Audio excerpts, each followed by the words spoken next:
Ladies and gentlemen, it's now come to the part of the evening where I need to thank a few people. First of all, I want to thank every single one of you for turning up tonight to support my charity. So thank you very much. I want to thank the Hope Family Centre, which is the charity and the building that we're into now, for providing the venue. So thank you very much for the Hope Charity Centre, which I am a great supporter. So Sheena, come forward. The Mayoress of Bromyard, right? And she can take some credit.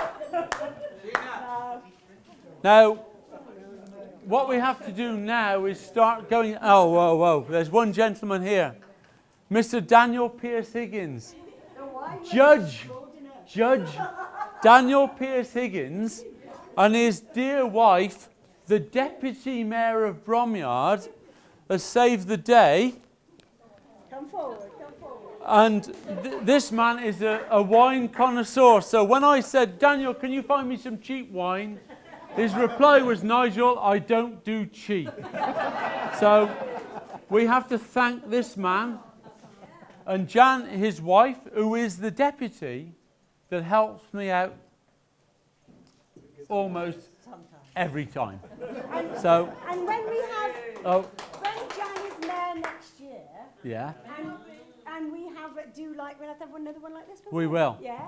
We would like to invite you all to come along. Don't push them. No. One person that we have to sort of thank for this, Mr. Barrie Williams. He's the guy. In a minute, he's taking over this event. I'm taking this chain off. I'm sitting down, having a drink. Down to that man. Yeah, you can. If you want to, you can. So I want to thank Barrie. What I want to do also is thank Kathy, his partner. And I have a special thank you to Mrs. Williams, because she was the one that sort of almost got this thing going. And what we have is a little thank you there. And from this point on, it is your night. So you're going to stand up. We have to leave here at midnight. There you go. It's over to you, Mr. Barrie Williams. Well, good evening, Mr. Mayor, Mrs. Mayoress, and family. We've met them all already. Ladies and gentlemen, and Jeremy Holden. I'm sorry about his hairstyle, but it's one of those things. No, but ladies, really fantastic. You lot won't believe what an honour this is, because I'm only a Bromyard boy, and I've just had a few good breaks and down the line all the time. But I've just been talking about days, motorsport and Bromyard. Bromyard has got a huge motorsport heritage, really, which we mustn't forget. And it goes back, my father used to race motorcycles. He raced in the Isle of Man, he did everything. And then he started Bromyard Engineering mother started Bromyard Engineering. She was the one. She was the only one who knew what 2 and 2 added up to 4. To me, it was 5. They sent me off to Hereford Cathedral School, where I failed every exam. I wasn't an academic. I failed everything there. I wasn't even any good at sports, but I knew everybody. And then they sent me off up to Huddersfield, where I became a David Brown apprentice at David Brown Tractors, where I learned all about sex and drinking and all, and the general way of life, which is pretty much the same as Bromyard, actually. Don't worry about it. Barrie Williams is well up with the leaders. But, you know, that's Bromyard blood, and they're still at it. But in the old days, there was John Bayliss. John Bayliss, the butcher. He didn't just, you know, get cheap meat out everywhere. But John was a very good driver, but he never got any further. There was the post office driver, the postman. He was very, very good, but they never got any further than driving a post van. John was very good. He had an A40 Devon. John Smith from Upper Sapie. He was a very good driver. He had an A43 and a rush around, but farming and business and family, he decided to go that direction. So It's all there somewhere around. I went up Chelsea Walsh and I said to the commentator, he says, how are you getting on, Barry? I said, great. I said, I hope there's some people from Bromyard here, because I said, you know, I'm giving it all anyway. The gearbox went halfway up on my second run and it spun, but I didn't do anything, but they said, well held. But anyway, I got to the back and that was it. I drove someone else's Cooper Bristol that day. But I went to Chelsea Walsh when I was a kid, which was really the start of motorsport for me. And there was a chap called Dick Cooper from the hairdressers in Bromyard. Some of you won't remember Dick's grandfather used to hit you on the head with a brush when he gave you a haircut. And I always remember it well, but Dick Cooper and Reg Walker took me in a Morris Minor to Chelsea Walsh, and we watched Raymond Mays go up the hill. It was fantastic. We got back in this Morris Minor and we set off back to Bromyard, and it wouldn't go up Steams Hill in top gear, in first gear. So we had to turn around, get out, and he had to reverse it up, and we walked alongside it. That was the difference of Raymond Mays in an ERA and us in a Morris Minor. But it always stuck in my mind, that, and that was, you know, the smell of Castrol R and all that sort of thing. It was tremendous. You know, some of us still got that in our noses, and Jeremy does. And Now it's Spice dicing with Jerry Marshall and Barrie Williams. As I said, motorsport has taken me to most extraordinary places. I now am lucky. People ask me to drive some wonderful cars, terribly, terribly rare stuff. And all sorts of, it may be Chelsea Walsh, Prescott, hill climbs, Cop Hill, whatever, or at all the race circuits all over Europe, South America, South Africa, everywhere. I've driven some fantastic motor cars for some amazing people. I've mixed with a tremendous, it sounds like I, but I really have, and I've mixed with a lot of people who are predominantly very motorsport minded, like Status Quo, Rick Parfitt, and all those guys, J.K., Nick Mason, all these people. Like I remember I was demonstrating a Ferrari F40 around Silverstone one day, and I was taking people for rides in it, and it belonged to Neil Corner, this car. And I remember coming through Woodcote Corner, which was a notoriously fast bend in the old days, at about 45 degrees, at about 130 miles an hour, with this little fella sitting in the passenger seat. He says, oh, he says, will you slow down a bit, please, boy? And I said, what's the trouble? He said, do you realise this car's worth more than my village? Everybody says, what's the best car? Oh, goodness knows. It's got to be British, I suppose, but I've driven some extraordinary vehicles, something that make your eyes water.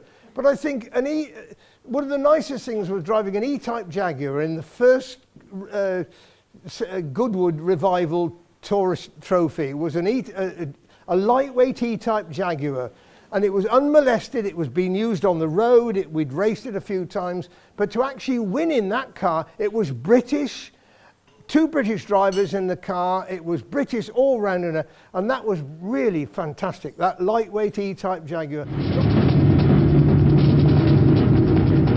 James Hunt has problems, but Jerry Marshall fights every foot to a thrilling dead heat with Barrie Williams.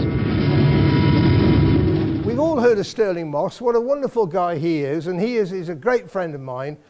Sterling went out in the Ferguson four-wheel drive at Goodwood, and he did 2 laps in it. He came into the pits, he says, I can't do anything with this car, I can't give it its full credit, I want someone else to drive it. Why don't you give it to Barrie Williams to drive? He'll give it its full thing.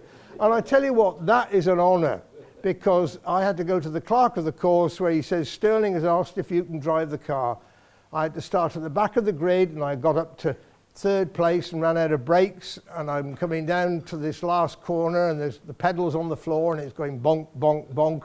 And my heart was in my mouth, and it was a bit like walking into the British Museum and seeing a Rembrandt on the floor, on the wall, and punching it, because I think that's what I thought was going to happen. And anyway, I managed to get it down a few gears and spin it around and keep the engine running, carry it on, still finish 3rd.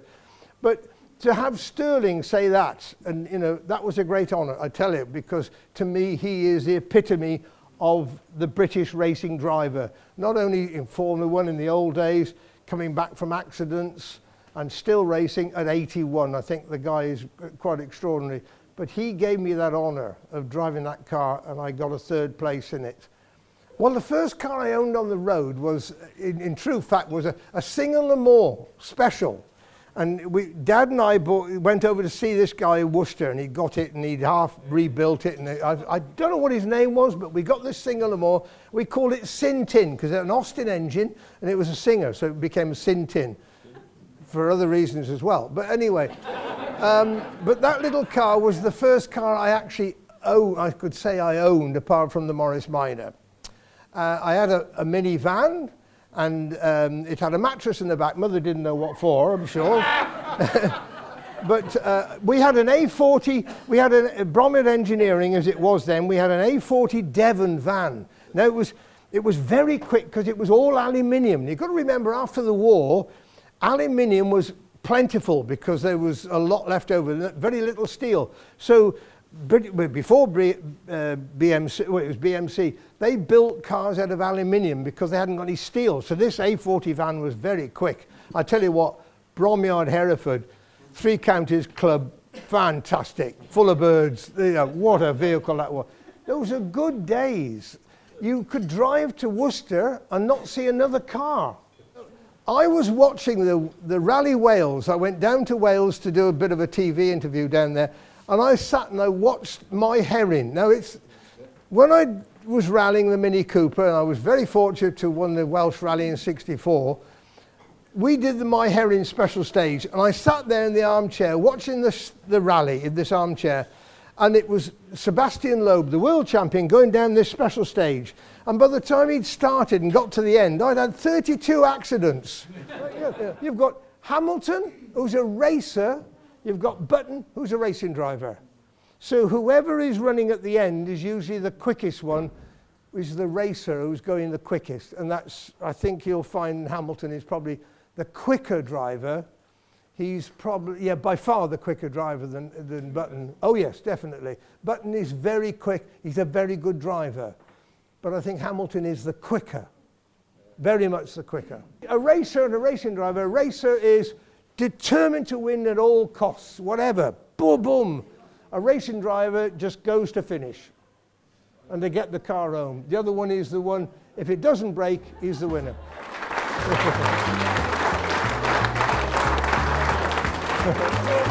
Williams has been off the road, but he's still cheerful despite a teasing Tony Lamfranchi.